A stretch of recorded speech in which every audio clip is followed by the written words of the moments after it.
Hello, and welcome to this presentation.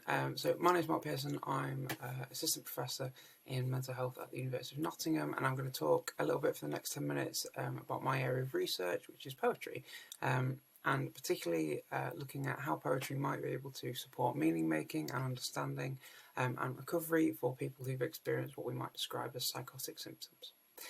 Much of what I say over the next 10 minutes is going to be based on a paper that we published earlier this year. It was a conceptual review paper, and I'm going to talk about some of the contents of that, but also relate what we found to contemporary practice within mental health as well. So just some acknowledgements at the start.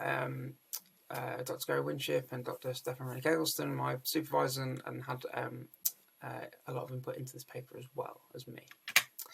Okay, so a bit of background then. So poetry as a therapeutic tool takes its origins from a variety of different fields, whether that be philosophy, linguistics, psychotherapeutic practice, sociology, psychology, health sciences. There's a really broad range of places that, or domains that poetry as a therapeutic tool, as a therapeutic endeavour, kind of draws from in helping to kind of frame the practice and also the theory that supports that practice. But really, one of the most fundamental aspects of poetry is its ability to connect us to a sense of ourselves, to who we are, to what matters to us, and it resonates or can resonate with the way that our identity is shaped through narratives, through stories. We need stories. We might argue, or I might argue, that really the only way that we have to express lived time, lived experience, is through story. And it's through those stories that we can construct a sense of ourselves and of the world around us. And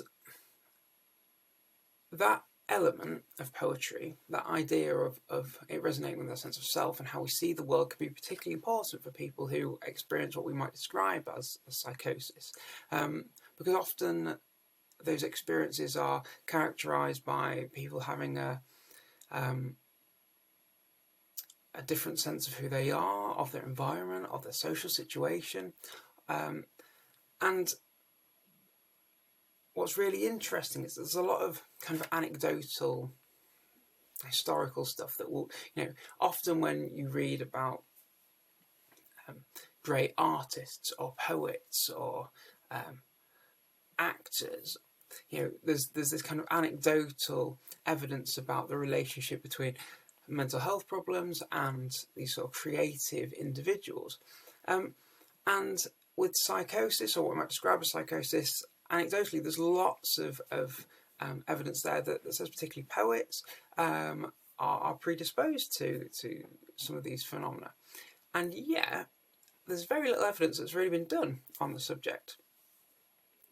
A lot of the research that has been done, so there's lots of case reports about the way that people have used therapeutic sort of poetry and therapeutic practice. And a lot of those are kind of individual reports about certain cases that people have worked with, that certain therapists have worked with, people that they've worked with, and how poetry is kind of played out in practice. There has been some other research that's looked at how poetry might be able to support sort of social groups and for people who might be isolated as a result of experiencing something like what we might describe as psychosis or other mental health problems. But there's not been a lot that's actually looked at the poetry itself and the therapeutic effect of the poetry itself on experiences such as psychosis. So really the point of the conceptual review, coming back to what I said right at the start about there being these various different domains that the poetry kind of sits within, was really to kind of try and bring that together, to get a sense of meaning from all these different domains and kind of knit that together. And I'm not going to go into loads of detail about conceptual reviews at this point because I just don't have the time. But I will signpost you to the paper at the end if that would be helpful. So once we kind of looked at getting data from a variety of these different sources, we then tried to bring it together and create this map, this kind of network of meaning. Not trying to combine concepts particularly, because you don't want to lose them, but just trying to really illustrate the connections between them. And the results showed, or we found, that there's three main domains. So psychotic language is meaningful poetics, poetry is an expression of psychosis, and poetic exchange and therapeutic practice. And these are the subdomains within those themes. Again, I haven't got the time to go into loads of them, but yeah, the paper is accessible if you want to read that. But what I am going to do is just talk about one of the domains, just to give you a sense of some of the stuff that we found. So I'll talk a little bit about domain 1. So this is psychotic language as meaningful poetics. And really there's a couple of key points here just to kind of touch on. So the first one is about this idea of the meaning, and of meaning in what we might describe as psychotic experiences. So really this is the sort of antithesis to some of the traditional understandings of psychosis. Many of which, for example, some of the very early Emil Kraepelin ideas about the language that people would use, or the experiences that people would describe when they were experiencing these experiences, would be meaningless. It was incoherence, it was nonsense, it was just a symptom of an underlying pathology. Really what I'm trying to emphasise with this is that that's not the case, that there is meaning to these experiences, and that poetry might provide a really interesting medium through which those can be explored, because often one of the difficulties in exploring some of these really extreme and complicated situations is language can be quite restrictive in some ways, and poetry is in many ways a kind of language without those sort of boundaries. You can describe things, you can explore things in very different ways in poetry than you can in sort of normal day-to-day language, if you like, and that is really interesting in terms of coherence, and this kind of idea about things needing to be coherent and things needing to be kind of rational, and if it doesn't seem rational then it must be a symptom of something being wrong in some way. Actually coherence itself is quite difficult, and it might be more about leaning into the incoherence of something, because in the incoherence maybe then we can find meaning. One of the normal kind of go-to examples that I would give here would be neologisms, for example, the creation of new words. Within a mental health sphere, that might be seen as a diagnostic criteria for schizophrenia. If I start creating new words in a piece of poetry that I'm writing, then all of a sudden that might be seen as a really interesting and innovative way of communicating something that's really core to me, something that I might be kind of wrestling with and I don't fully understand, and I'm trying to give words to that experience.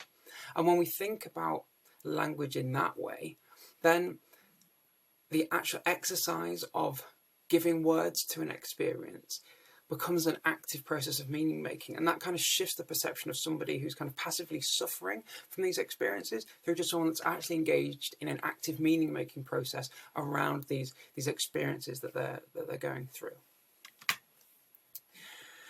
And what does that kind of mean for practice and research then? So I think fundamentally it's a different paradigm, it's a different way of understanding psychosis, or what we might describe as psychosis. And that opens up different ways for working with people in that context. It also opens up a different way for us to think about how we might be able to use a poetic sort of framework to support people in developing a different discourse around the phenomena that they experience. And that's kind of something that's ongoing at the moment for me.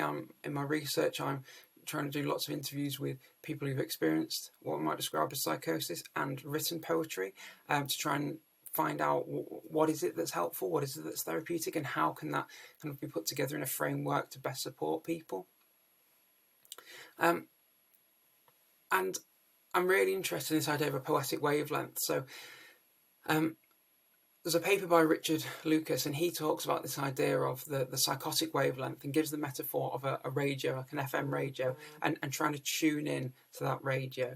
So at the moment, when you first start, you might just get kind of crackling. You might not really be able to make sense of anything that you can hear. Then gradually, as you kind of tune in, you get maybe one word or two words, and then gradually things become clear and things become understandable, and we can make sense of the things that we're hearing. And he takes that metaphor and applies it to practice and says that people working within mental health, whether they be nurses or therapists or doctors or whoever, when they're working with people that are experiencing things like psychosis, then we need to be able to tune into that wavelength. And I'm interested in poetry can be, if poetry can be the thing to help that tuning in process, if there's this way of promoting a poetic wavelength which can help us to tune into these experiences and help practitioners to not just to understand things more clearly, but to work with people in developing that shared understanding. So that's all I really have to say at the moment. I'm more than happy if you want to contact me to have a bigger discussion on this. If you want to ask me some more questions, if you want me to signpost you to the paper, if you want to read it in more detail, by all means get in touch. I'm more than happy to do that. Thank you very much for listening. It's been a pleasure.